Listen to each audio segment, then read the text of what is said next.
ಎಲ್ಲರಿಗೂ ನಮಸ್ಕಾರ. ಎಲ್ಲರೂ ಹೇಗಿದ್ದೀರಾ? ಯಾವಾಗ್ಲೂ ಬ್ರೇಕ್ಫಾಸ್ಟ್ಗೆ ಒಂದೇ ರೀತಿ ಪಲಾವ್ ಮಾಡಿ ಅಥವಾ ತಿಂದು ಬೇಜಾರಾಗಿದ್ರೆ ಈ ರೀತಿ ಹೊಸ ರುಚಿನ ಒಮ್ಮೆ ಟ್ರೈ ಮಾಡಿ ನೋಡಿ.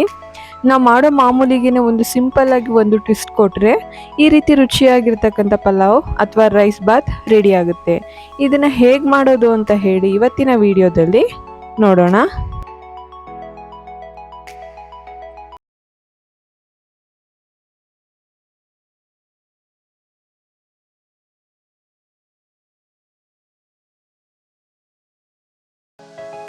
ಇವತ್ತಿನ ರೆಸಿಪಿ ಬಂದು ಮೇಥಿ ಮಸಾಲಾ ರೈಸ್.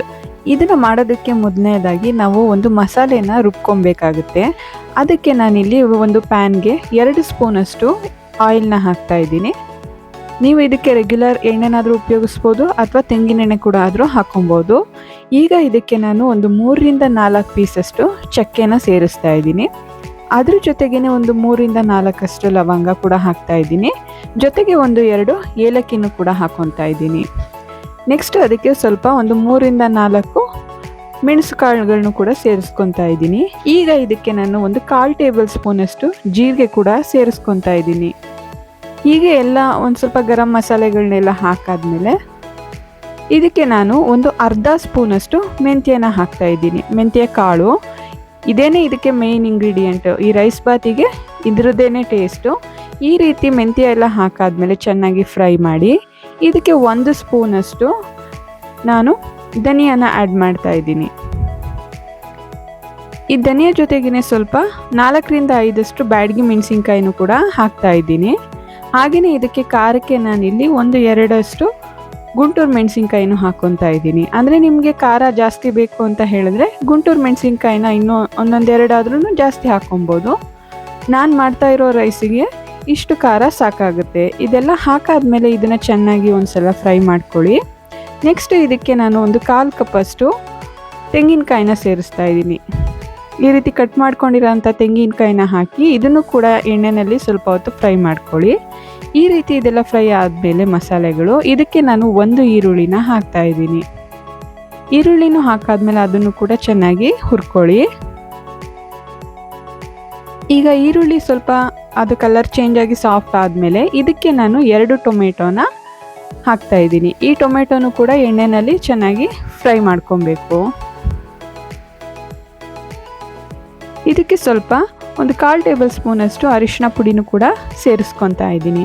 ಹೀಗೆ ಎಲ್ಲ ಮಸಾಲೆಗಳನ್ನೂ ಹಾಕಾದ್ಮೇಲೆ 2ರಿಂದ 3 ನಿಮಿಷನಾದರೂ ಚೆನ್ನಾಗಿ ಫ್ರೈ ಮಾಡ್ಕೊಳ್ಳಿ. ಲಾಸ್ಟ್ ಸ್ಟೇಜಲ್ಲಿ ಇದಕ್ಕೆ ಒಂದು ಸ್ವಲ್ಪ ಕೊತ್ತಂಬರಿ ಸೊಪ್ಪನ್ನು ಕೂಡ ಹಾಕ್ಕೊಂಡು ಅದನ್ನು ಕೂಡ ಫ್ರೈ ಮಾಡ್ಕೊಳ್ಳಿ. ಈಗ ಈ ರೀತಿ ಎಲ್ಲ ಮಸಾಲೆಗಳು ಚೆನ್ನಾಗಿ ಫ್ರೈ ಆದಮೇಲೆ ಸ್ಟವ್ನ ಆಫ್ ಮಾಡಿ ಈ ಮಸಾಲೆ ಸ್ವಲ್ಪ ತಣ್ಣಗಾಗೋದಕ್ಕೆ ಬಿಟ್ಬಿಡಿ. ಇದು ಫುಲ್ಲು ತಣ್ಣಗಾಗಬೇಕು. ಈ ರೀತಿ ತಣ್ಣಗಾಗಿರೋಂಥ ಮಸಾಲೆನ ಮಿಕ್ಸಿ ಜಾರ್ಗೆ ಹಾಕ್ಕೊಳ್ಳಿ. ಇದ್ರ ಜೊತೆಗೆ ನಾನು ಒಂದು ಸ್ವಲ್ಪ ಶುಂಠಿ ಬೆಳ್ಳುಳ್ಳಿನೂ ಕೂಡ ಸೇರಿಸ್ಕೊತಾ ಇದ್ದೀನಿ. ನಾನಿಲ್ಲಿ ಫ್ರೈ ಮಾಡೋದಕ್ಕೆ ಹಾಕಿರಲಿಲ್ಲ, ಅದಕ್ಕೋಸ್ಕರ ನಾನಿಲ್ಲಿ ಡೈರೆಕ್ಟಾಗೆ ಹಾಕ್ತಾ ಇದ್ದೀನಿ. ನಾನು ಇದಕ್ಕೊಂದು ಸ್ವಲ್ಪ ಶುಂಠಿ ಹಾಗೆಯೇ ಸ್ವಲ್ಪ ಬೆಳ್ಳುಳ್ಳಿನೂ ಕೂಡ ಹಾಕ್ಕೊಂಡು ಈ ಮಸಾಲೆನ ತುಂಬ ನೈಸಾಗಿ ರುಬ್ಕೊಬೇಕಾಗುತ್ತೆ. ನೋಡಿ ಈ ರೀತಿ ಪೇಸ್ಟ್ ಮಾಡ್ಕೊಳ್ಳಿ ಮಸಾಲೆನ. ಇಷ್ಟು ಪೇಸ್ಟ್ ಆಗಿದ್ದರೆ ಸಾಕು. ನೆಕ್ಸ್ಟ್ ನಾನಿಲ್ಲಿ ಅಕ್ಕಿನ ನೆನೆ ಹಾಕೋದಕ್ಕೆ ಇಡ್ತಾ ಇದ್ದೀನಿ. ನಾನು ಈ ಲೋಟದ ಅಳತೆಯಲ್ಲಿ ನಾನು ತೊಗೊಂಡಿದ್ದೀನಿ. ಇದರಲ್ಲಿ ನಾನು ಒಂದು 4 ಲೋಟದಷ್ಟು ಅಕ್ಕಿನ ತೊಗೊಂಡಿದ್ದೀನಿ. ಈ ಅಕ್ಕಿಗೆ ನೀರು ಹಾಕಿ ನಾನು ಒಂದು 15ರಿಂದ 20 ನಿಮಿಷನಾದ್ರೂ ಹಾಗೇ ನೆನೆಯೋದಕ್ಕೆ ಬಿಡ್ತಾ ಇದ್ದೀನಿ. ಈಗ ನಾವು ರೈಸ್ ಬಾತ್ಗೆ ಒಗ್ಗರಣೆ ಮಾಡ್ಕೊಳ್ಳೋಣ. ಇದಕ್ಕೆ ನಾನಿಲ್ಲಿ 1 ಸ್ಪೂನಷ್ಟು ತುಪ್ಪ ಹಾಕಿದ್ದೀನಿ. ಜೊತೆಯಲ್ಲಿ 1-2 ಸ್ಪೂನಷ್ಟು ಎಣ್ಣೆ ಕೂಡ ಹಾಕ್ಕೊತಾ ಇದ್ದೀನಿ. ನೆಕ್ಸ್ಟ್ ಇದಕ್ಕೆ ನಾನು 1-2 ಪಲಾವ್ ಎಲೆ ಕೂಡ ಹಾಕ್ಕೊತಾ ಇದ್ದೀನಿ. ಜೊತೆಗೆ ಒಂದು 3 ಮರಾಠಿ ಮೊಗ್ಗನ್ನು ಕೂಡ ಸೇರಿಸ್ಕೊತಾ ಇದ್ದೀನಿ. ಈ ಪಲಾವ್ ಎಲೆ ಮರಾಠಿ ಮೊಗ್ಗು ಅದ್ರ ಜೊತೆಗೇ ಸ್ವಲ್ಪ ಕಲ್ಲು ಹೂನು ಕೂಡ ಸೇರಿಸ್ಕೊತಾ ಇದ್ದೀನಿ. ಈ ಕಲ್ಲುನ ಹಾಕೋದ್ರಿಂದ ಎಲ್ಲ ಪಲಾವು ಅಥವಾ ಯಾವುದೇ ಒಂದು ರೈಸ್ ಬಾತ್ ಇರ್ಬೋದು ಅದ್ರ ಟೇಸ್ಟ್ ಕೂಡ ತುಂಬ ಚೆನ್ನಾಗಿರುತ್ತೆ. ಈ ರೀತಿ 1-2 ಸೆಕೆಂಡ್ ಫ್ರೈ ಆದಮೇಲೆ ಇದಕ್ಕೆ ನಾನು ಈ ರೀತಿ ಸಿಪ್ಪೆ ತೆಗೆದಿರ್ತಕ್ಕಂಥ ಬೆಳ್ಳುಳ್ಳಿನೂ ಕೂಡ ಹಾಕ್ಕೊಂಡು ಫ್ರೈ ಮಾಡ್ಕೊತಾ ಇದ್ದೀನಿ. ಅದಕ್ಕೆ ನಾನೀಗ ಒಂದು ಅರ್ಧ ಕಟ್ಟಷ್ಟು ಮೆಂತ್ಯ ಸೊಪ್ಪನ್ನ ತೊಳೆದು ಈ ರೀತಿ ಸಣ್ಣಕ್ಕೆ ಹೆಚ್ಚಿಟ್ಕೊಂಡಿದ್ದೆ. ಈಗ ನೋಡಿ ಮೆಂತ್ಯ ಸೊಪ್ಪು ಕೂಡ ಎಣ್ಣೆಯಲ್ಲಿ ತುಂಬ ಚೆನ್ನಾಗಿ ಫ್ರೈ ಆಗಿದೆ. ನೆಕ್ಸ್ಟ್ ಇದಕ್ಕೆ ನಾನು ಒಂದು ಸ್ವಲ್ಪ ಪುದೀನ ಕೂಡ ಸೇರಿಸ್ಕೊತಾ ಇದ್ದೀನಿ. ಈ ಪುದೀನೂ ಕೂಡ ಎಣ್ಣೆಯಲ್ಲಿ ಚೆನ್ನಾಗಿ ಫ್ರೈ ಆಗಬೇಕು. ಈ ರೀತಿ ಸೊಪ್ಪುಗಳೆಲ್ಲ ಚೆನ್ನಾಗಿ ಫ್ರೈ ಆದಮೇಲೆ ಇದಕ್ಕೆ ನಾನು ಒಂದು ಈರುಳ್ಳಿನ ಸೇರಿಸ್ಕೊತಾ ಇದ್ದೀನಿ. ಈ ರೀತಿ ದಪ್ಪದಾಗಿ ಕಟ್ ಮಾಡಿರ್ತಕ್ಕಂಥ ಈರುಳ್ಳಿನ ಹಾಕಿ ಅದನ್ನು ಕೂಡ ಚೆನ್ನಾಗಿ ಫ್ರೈ ಮಾಡ್ಕೊಬೇಕು. ಇದಕ್ಕೆ ನೆಕ್ಸ್ಟ್ ನಾನಿಲ್ಲಿ ಒಂದು ಟೊಮೆಟೊ ಕೂಡ ಈ ರೀತಿ ಸಣ್ಣಗೆ ಹೆಚ್ಚಿರ್ತಕ್ಕಂಥ ಟೊಮೆಟೊನು ಕೂಡ ಹಾಕ್ಕೊತಾ ಇದ್ದೀನಿ. ಈ ರೀತಿ ಈರುಳ್ಳಿ, ಟೊಮೆಟೊ, ಸೊಪ್ಪು ಎಲ್ಲ ಕೂಡ ಎಣ್ಣೆಯಲ್ಲಿ ಚೆನ್ನಾಗಿ ಫ್ರೈ ಮಾಡ್ಕೊಳ್ಳಿ. ನೆಕ್ಸ್ಟ್ ಇದಕ್ಕೆ ನಾನು ಗ್ರೈಂಡ್ ಮಾಡಿ ಇಟ್ಕೊಂಡಿದ್ವಲ್ಲ ಮಸಾಲ, ಅದನ್ನು ಈಗ ಇದಕ್ಕೆ ಸೇರಿಸ್ಕೊಬೇಕು. ಈ ಮಸಾಲಾನ ಹಾಕಾದ್ಮೇಲೆ ನಾವು ಒಂದು ಸ್ವಲ್ಪ ಮೀಡಿಯಮ್ ಫ್ಲೇಮ್ನಲ್ಲಿ ಒಂದು 10 ನಿಮಿಷದವರೆಗೂ ಚೆನ್ನಾಗಿ ಫ್ರೈ ಮಾಡ್ಕೊಬೇಕು. ನೋಡಿ, ಇಷ್ಟು ಫ್ರೈ ಆಗಿದ್ರೆ ಸಾಕು. ಅದರದ್ದು ಸ್ಮೆಲ್ ಕೂಡ ರಿಲೀಸ್ ಆಗುತ್ತೆ ನಿಮಗೆ, ಆವಾಗ ಗೊತ್ತಾಗುತ್ತೆ ಮಸಾಲೆ ಎಲ್ಲ ಬೆಂದಿದೆ ಅಂತ ಹೇಳಿ. ಈಗ ನಾನು ಇದಕ್ಕೆ ಒಂದು ಅರ್ಧ ಬಟ್ಲಷ್ಟು ಮೊಸರನ್ನ ಸೇರಿಸ್ಕೊತಾ ಇದ್ದೀನಿ. ಈ ಮೊಸರನ್ನ ಹಾಕಾದ್ಮೇಲೆ ಒಂದು 2ರಿಂದ 3 ನಿಮಿಷನಾದರೂ ಚೆನ್ನಾಗಿ ಮಿಕ್ಸ್ ಮಾಡಿಕೊಂಡು ಅದನ್ನು ಹಾಗೇ ಬೇಯೋದಕ್ಕೆ ಬಿಡಿ. ನಾನಿಲ್ಲಿ ಇದಕ್ಕೆ ಒಂದು ಸ್ವಲ್ಪ ಹಸಿ ಬಟಾಣಿ ಹಾಕ್ತಾ ಇದ್ದೀನಿ. ಅಂದರೆ ಇದು ಆಪ್ಷನಲ್, ಹಾಕಲೇಬೇಕು ಅಂತ ಏನಿಲ್ಲ.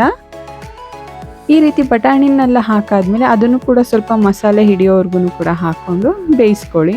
ಅಂದರೆ ನಾನಿಲ್ಲಿ ಬಟಾಣಿ ಮೊದಲೇ ಬೇಯಿಸಿಟ್ಟಿರೋದ್ರಿಂದ ನಾನು ಈಗ ಸೇರಿಸ್ತಾ ಇದ್ದೀನಿ. ಈಗ ನಾನಿಲ್ಲಿ ಈ ಮಸಾಲೆ ಎಲ್ಲ ಬೆಂದಾದ್ಮೇಲೆ ನೀರನ್ನ ಕೂಡ ಹಾಕ್ತಾ ಇದ್ದೀನಿ. ಅಂದರೆ 1 ಲೋಟ ಅಕ್ಕಿಗೆ 2 ನೀರು, ಆ ರೀತಿ ಮೆಷರ್ಮೆಂಟಲ್ಲಿ ಹಾಕ್ಕೊಳ್ಳಿ. ಈ ರೀತಿ ನೀರನ್ನ ಹಾಕಾದ್ಮೇಲೆ ರುಚಿಗೆ ಎಷ್ಟು ಬೇಕೋ ಅಷ್ಟು ಉಪ್ಪನ್ನು ಕೂಡ ಈಗಲೇ ಸೇರಿಸ್ಕೊಳ್ಳಿ. ಈಗ ಉಪ್ಪು ಹಾಕಾದ್ಮೇಲೆ ಇದಕ್ಕೆ ನಾನು ಒಂದು ಅರ್ಧ ಹೋಳಷ್ಟು ನಿಂಬೆಹಣ್ಣು ಕೂಡ ಹಿಂಡ್ಕೊತಾ ಇದ್ದೀನಿ.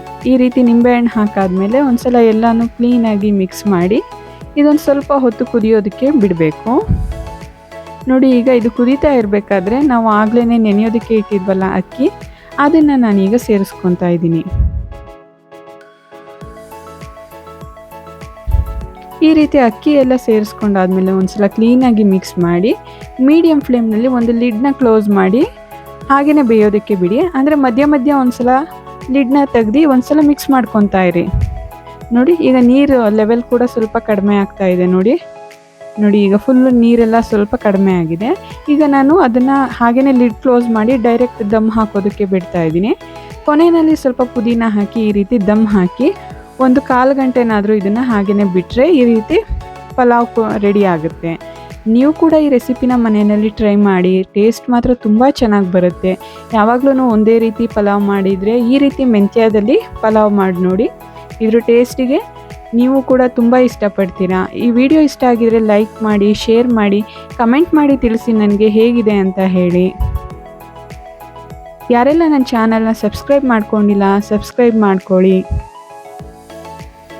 ಎಲ್ಲರಿಗೂ ತುಂಬ ಧನ್ಯವಾದಗಳು.